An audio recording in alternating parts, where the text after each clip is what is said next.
Hey there, mystery lovers. Welcome back to MsStoryMystery.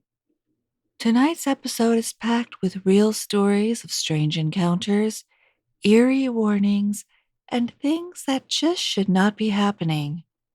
These tales include an invisible force creeping down a hallway, a late night visitor by the creek who might have had bad intentions, and a girl across the street who was not just another neighborhood kid. So get comfy, maybe leave a light on, and settle in for these true creepy tales. And hey, if you enjoy my storytelling, don't forget to like this video and subscribe to the channel. It really helps the channel grow and tells YouTube that spooky stories still deserve a place in your feed. Let's get to it. I had lived in this apartment for 3 years total. For the first year and a half, I lived there with my ex-husband. My best friend actually found the apartment for me. Her sister was breaking her lease, and I was desperate to move out of my husband's mom's house.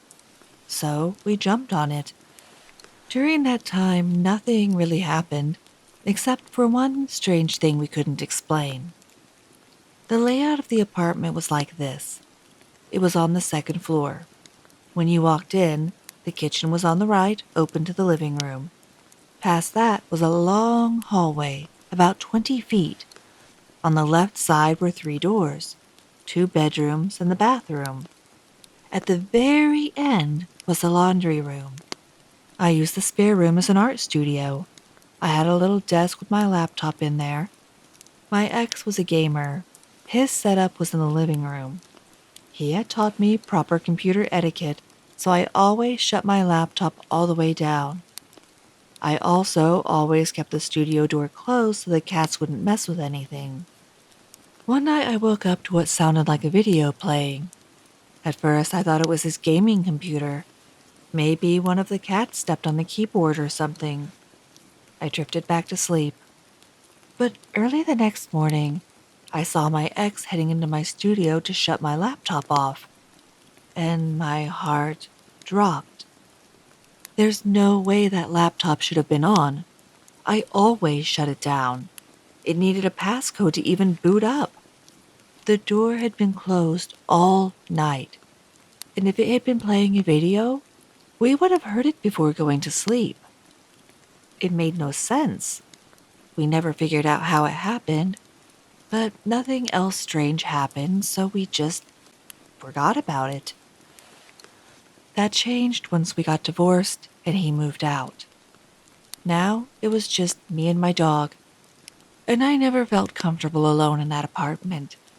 I constantly felt like I was being watched, and sometimes, randomly, I'd smell this stale cigarette smoke, usually near the laundry room or right when I'd walk in the front door.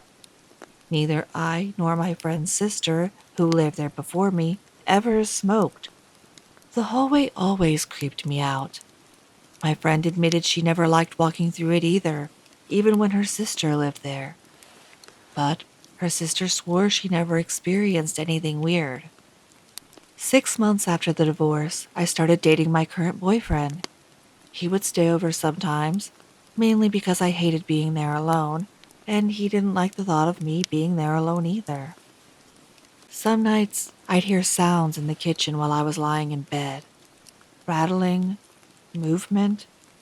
For a while, I honestly thought maybe someone was living in my apartment without me knowing it. It wasn't a great idea. There were a lot of unhoused people around, but it was the only explanation that made sense to me. But then came the night that changed everything. I was home alone. My Great Dane sleeps on her own futon at the foot of my bed. She's the chillest dog ever. Nothing wakes her once she's out. But at around 2 a.m., she suddenly sat up and started growling, low and menacing. She was staring into the hallway and baring her teeth. She never does that. I shushed her, trying to listen, and then I heard it. Slow, creaking footsteps coming from the living room, down the hallway, toward my bedroom. My heart was pounding. I was convinced someone was in my apartment. I reached under the bed for my pistol. My dog was still growling. I crept toward the door, fully expecting to see someone in the hallway. But there was no one. I searched the entire apartment. Nothing. All the doors and windows were still locked, but sleep? Out of the question after that. My boyfriend didn't experience quite as much as I did, but he believed me. He had his own moments, waking up in a full panic with a feeling of dread like something was in the room with us. One night, we both heard the silverware drawer in the kitchen slam shut. We were in bed and just didn't move. We were past the point of trying to explain it. But here's where it all came full circle. One morning, I went downstairs to get the mail. There's a restaurant under the building, and I happened to run into the owner. I mentioned I was moving out, and he asked if I'd ever experienced anything weird in the apartment. At first, I thought he meant stuff like people in the alley going through the trash, so I said, "Oh, yeah, sure, I've had some issues." And he said, "No, I mean stuff you can't explain." That stopped me cold. I told him, yes, actually, and asked why he was asking. And that's when he said customers and employees had seen apparitions in the restaurant. He'd had food cans fly off shelves. That same heavy feeling of being watched. And apparently, a tenant who lived in a different unit years before had used a Ouija board in his apartment. He even brought in a medium once. She said there were energy vortexes in the basement. At that point, it all hit me. Everything I'd been ignoring or trying to explain away, maybe it wasn't in my head. The last thing that happened was small, but it still gives me chills. My boyfriend was brushing his teeth down the hall. I was already in bed. My dog came in and I said, "Good night." A minute later, my boyfriend came into the room and asked, "Who are you talking to?" I told him I said goodnight to the dog. He said, "I swear I heard someone say it twice." I moved out shortly after that.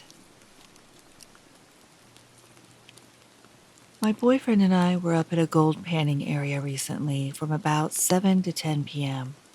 We had just gotten into gold panning and were doing a little road trip to pick it up as a fun hobby. While we were there, we met a really cool guy and his son. He was super genuine and spent about 2.5 hours showing us the ropes. He even took us down to a spot where he had had a claim. We had all parked at the same pullout off Libby Creek Road, right by the first bridge. So, two cars, ours and theirs.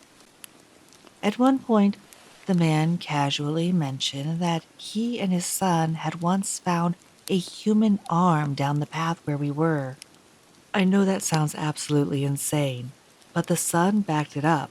He was probably around 10 or 11 and said he saw it too. He told us that people go missing out in these woods all the time, and most are never found.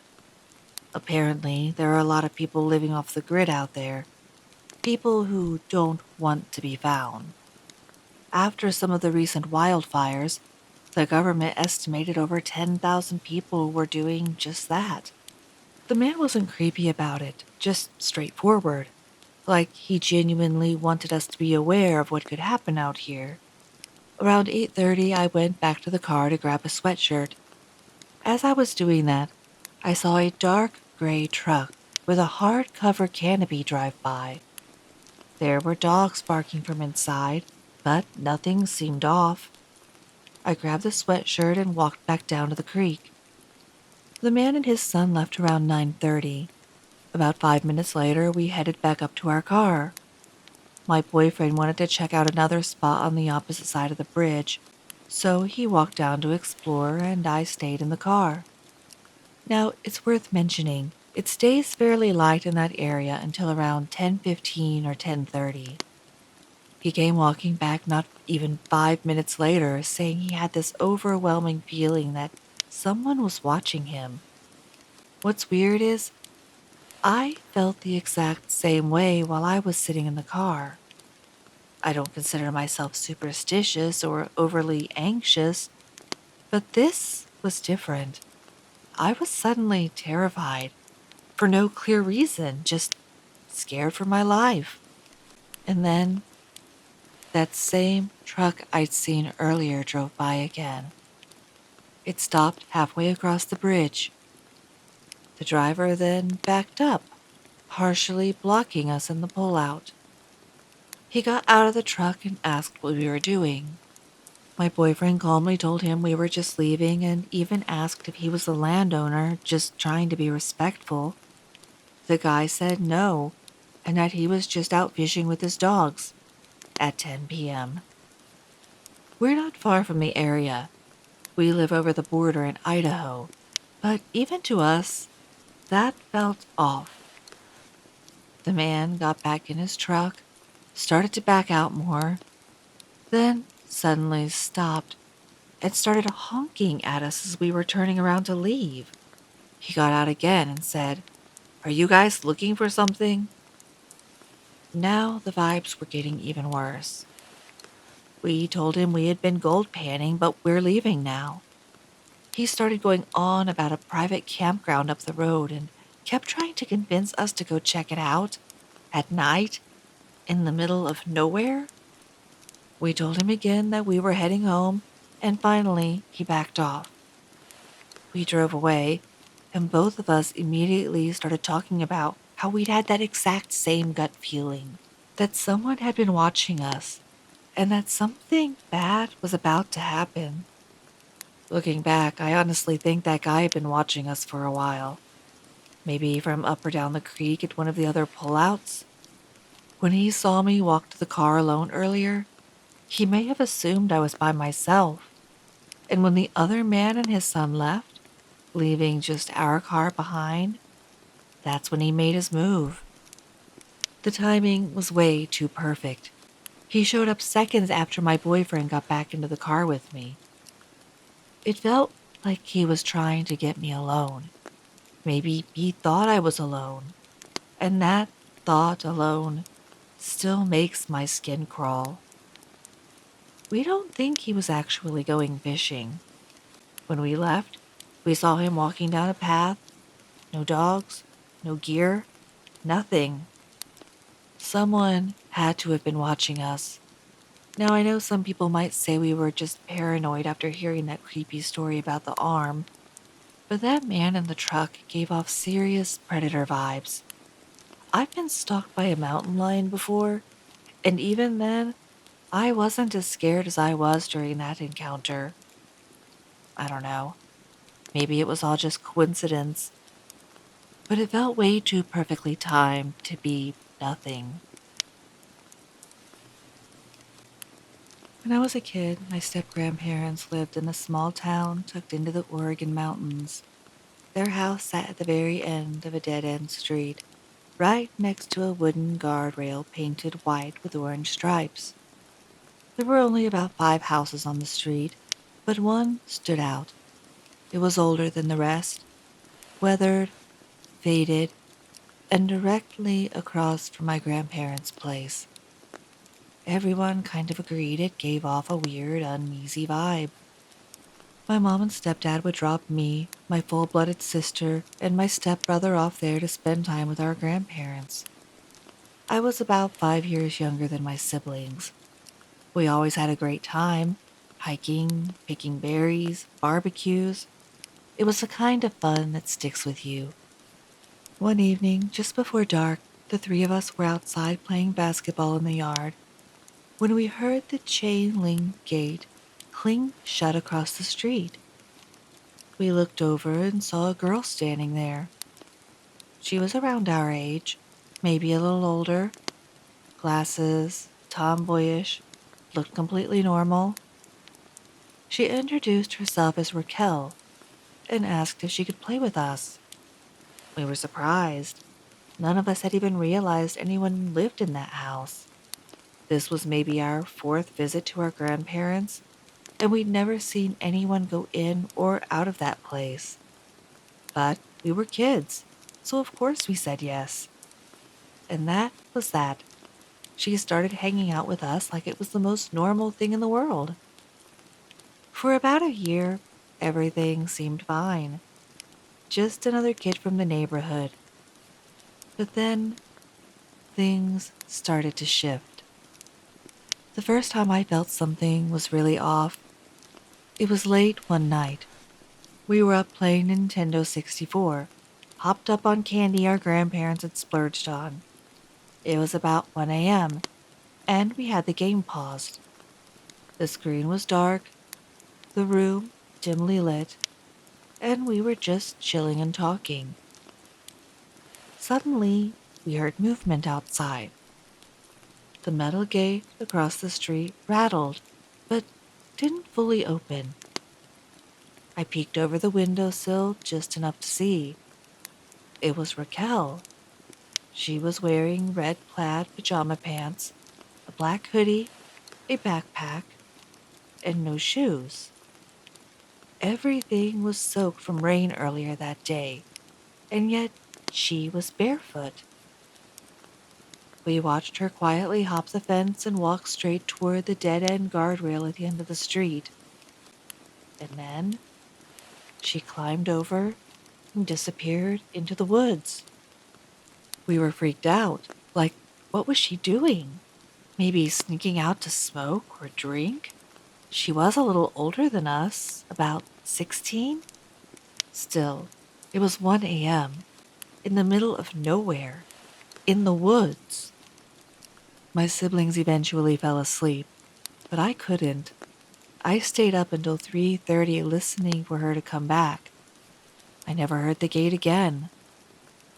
The next morning, my grandparents sent me out to take the trash to the curb before we left for a lake day.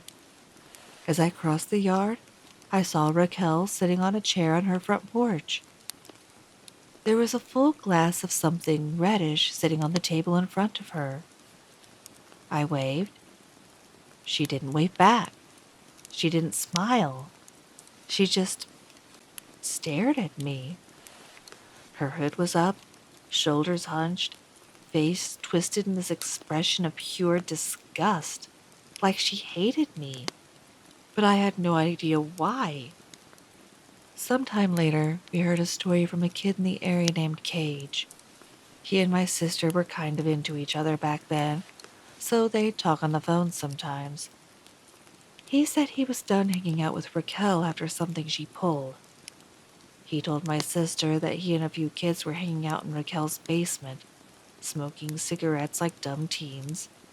At one point, two of the kids went upstairs. Raquel stayed with Cage, and then said she was going to go get the others.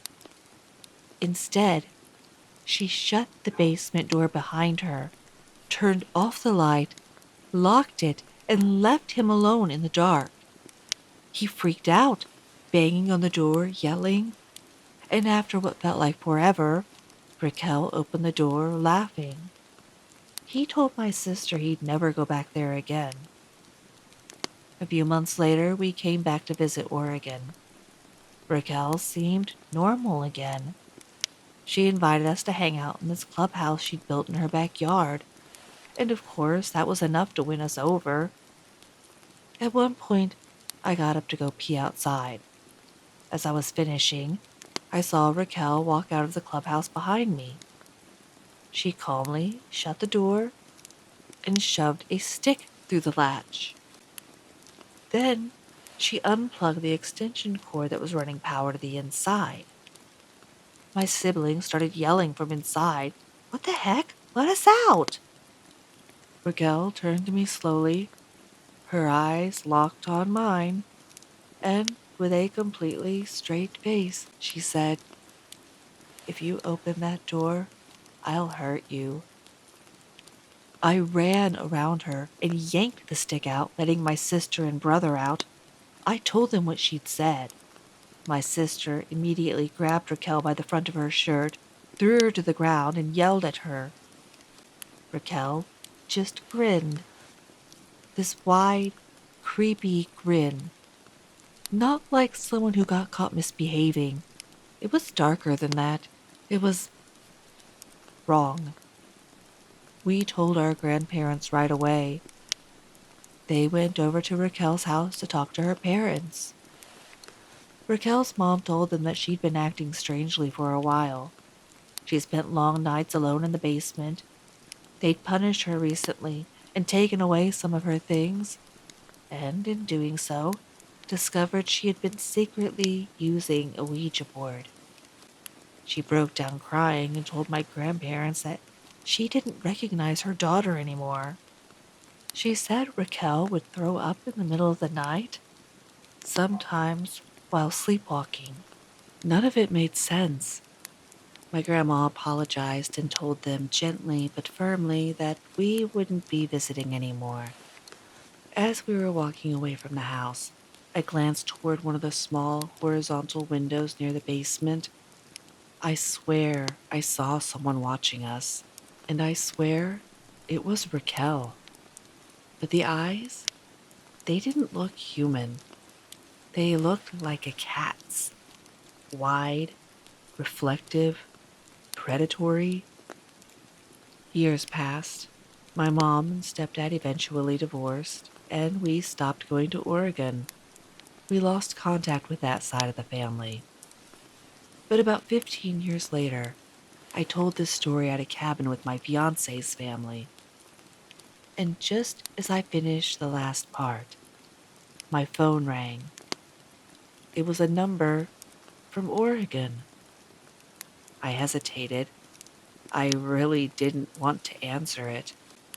But my fiance's mom, half laughing and half nervous, said I should, just to prove I wasn't making any of this up.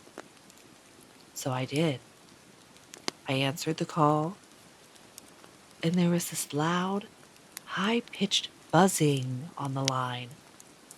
No voice, just buzzing.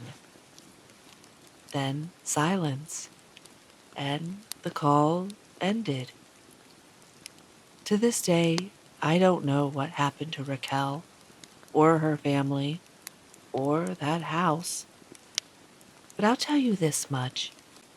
I still think about those eyes in that basement window. And I hope I never go back to Oregon again. There's a little town in remote northern Montana, right on the river just outside Glacier National Park near the Canadian border. And I've had a few experiences there that I still can't explain. My boyfriend and I go up there a lot in the summer. We're big into fly fishing and rafting, and this place is kind of our favorite escape. It's insanely beautiful. Towering mountains, a rushing river, and just enough civilization to feel human, but isolated enough to feel different. There's no cell service, no Wi Fi, and the only way in is a long drive down a winding dirt road. The center of town is just a tiny shop, a bar and music venue, and that's about it. We always joke that the place feels like a portal, and honestly, sometimes it does. The first weird thing that happened was about 4 years ago. We were staying in a private cabin with three friends, one of those setups where the cabin belongs to a friend of a friend. It was nestled near a few others, and that night, after grilling and sitting around the fire until close to midnight, everyone else went to sleep. My boyfriend and I stayed out a little longer. We were grabbing something from the truck, but ended up just sitting in the truck bed, talking and watching the stars. That's when we heard it. A single, loud clap, coming from somewhere behind us, maybe 100 yards out. We paused. A few seconds later, another clap. This one from our right, then another from the left. Each one came from a different direction. They weren't rapid, just evenly spaced. One at a time, deliberate, loud. Then the sound came from behind us again, closer this time, maybe 75 yards away. And suddenly, it felt intentional, like something was circling us. We sat there, frozen, not saying a word, just listening. Then came another clap, and we heard dogs in the area start barking. The next one was so close, it sounded like it was right there. Without saying anything, we both jumped down and sprinted to the cabin. I don't think I've ever run that fast in my life. It wasn't just being creeped out, it was that overwhelming, full body panic. That animal level feeling that something is wrong and you need to get inside now. As soon as we shut the cabin door behind us, we heard one last clap. It came from the woods just outside, 15 feet away. Last year, we were back in the same general area, this time camping about 10 miles downriver at a lesser known spot. We had floated there during the day and set up camp with a group of friends. A guy we didn't know was parked nearby in a Sprinter van. He was friendly and we talked for a while. He mentioned he used to be in the Air Force. That night, our group was kind of scattered. A group of people were by the fire, some were down by the river, and someone was off in the trees doing their thing. I looked up and saw a light streaking across the sky, fast like a shooting star. It was moving right to left, but then it stopped, just stopped mid-air. Then it grew brighter, flashed, hovered for a few seconds, and shot straight up into the sky, disappearing in an instant. Almost immediately, people around the campsite started yelling, "Did you see that?" The guy in the Sprinter van came running over. He said, "I saw it too, and that's not the first time. I've seen that exact thing twice before at the same campsite." And coming from someone who had a background in the Air Force, that definitely gave us pause. Later that night, we also saw Starlink satellites pass overhead, and those are easy to recognize. But what we saw earlier, totally different. A few weeks later, we were back in town at the little bar watching live music. We struck up a conversation with one of the guys in the band, and were just chatting about the area. At one point, we mentioned the campground, but didn't say anything about what we'd seen. And the guy goes, "Man, that campground is gorgeous, but every time I'm there, I see UFOs." We just stared at him. No prompting, no leading question. He just volunteered that. We also have a friend who works for Glacier National Park, and he's seen, more than once, unmarked government vehicles heading into that area. Quietly, unannounced. I'll be heading back to that campsite this July. And if anything else happens, I'll be sure to report back. When I was 17, my friends and I had a terrifying experience camping near a set of haunted train tunnels and several sites marked by sudden, tragic deaths. The immediate area, within about a 1 square mile radius, has a dark history. The mother and her son drowned in a nearby creek. An old man once hung himself from a dead tree that leaned over the water, one of those cliche creepy trees that somehow feels too fitting. A group of drug dealers was killed during a state police shootout at a hunting cabin not far away. And many years before that, cheap laborers were killed during the construction of a set of double train tunnels. Those workers were buried in a forgotten graveyard nearby, which has only recently been found and restored. Before graduation, a group of 4 of us decided to camp there. One last adventure together before life took us in different directions. This was private property owned by my uncle, on the backside of a big forested hill around which the creek flows in a several-mile-long bend. We got camp set up, got the fire going, and after dark, my cousin and I walked down to the creek, maybe 20 yards away, to spotlight fish in the water. That's when we heard it, a rhythmic slosh, slosh, like someone wading through shin-deep water. We shined a light upstream, and what we saw chilled us. There were symmetrical, perfectly timed ripples in the water, like invisible feet were moving through it. Each step made the water react just like a person would, but there was no one there. Whenever we turned the light off, it would start up again. Turn it back on, silence. It was reacting to us. That was our first full body jolt of fear. That cold gut drop when you realize something is not right. We couldn't explain it. It wasn't fish. It wasn't natural. We were scared but didn't want to freak anyone else out, so we headed back to camp. As we walked away, we heard the sloshing again, and this time it came right to where we'd been standing. Fast. Based on the distance, it would have had to rush to get there in the time it took us to get back to the fire. Some of the others heard it too, but brushed it off, thought maybe we'd stirred up fish. We didn't correct them, but it looked and sounded like an invisible person had followed us. Then things got worse. We all saw the tall grass around the edge of our campsite start to move. Something unseen was circling us, running through the brush just outside the firelight. It was fast. And then came the whispering. Each one of us began to hear a man's voice, speaking directly into our left ear.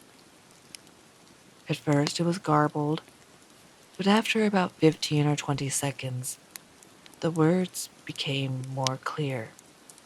You shouldn't be here. You need to leave.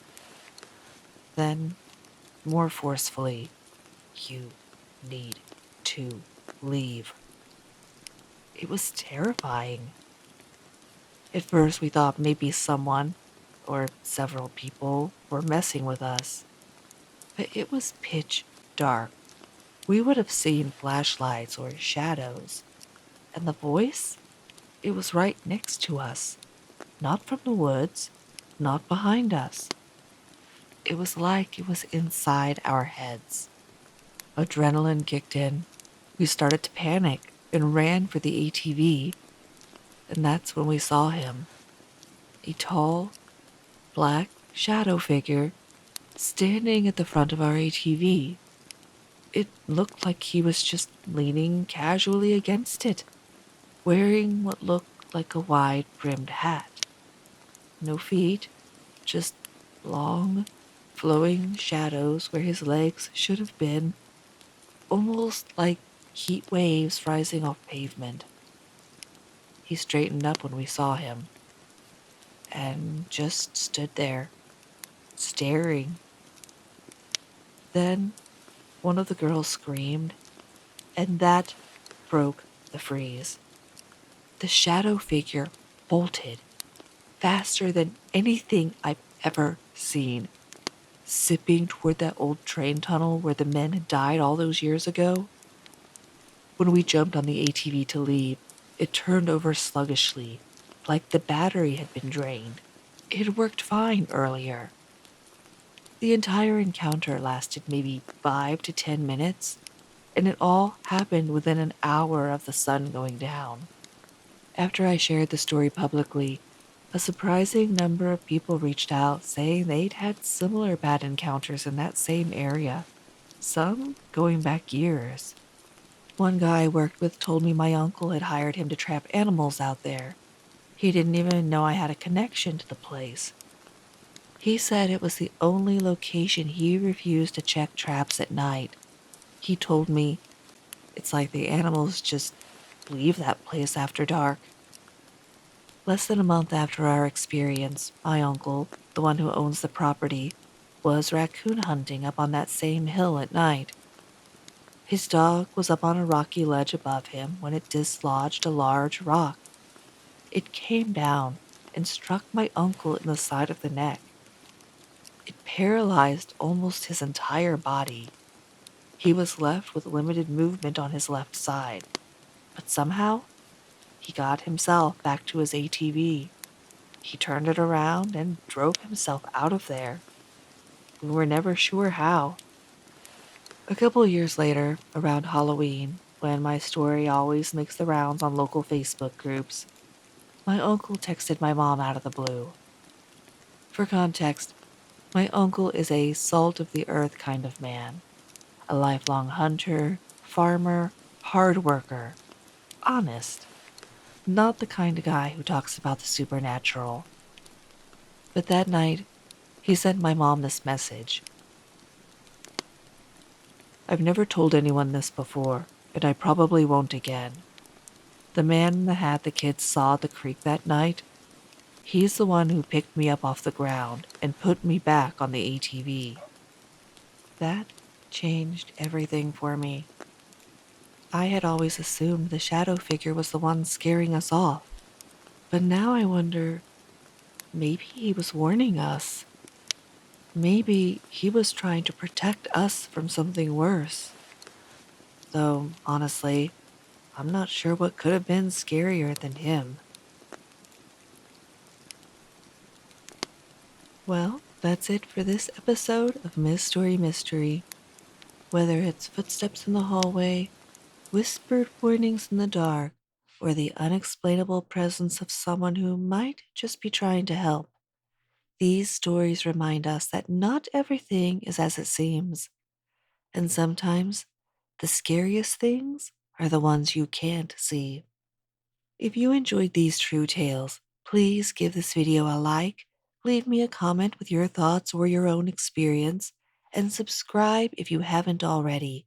It's free, it helps so much, and it keeps this creepy little corner of YouTube alive. And as always, if you have a true story of your own that you'd like me to share, you can email me at itsmsstoryMystery@gmail.com. Until next time, stay safe out there and stay spooky.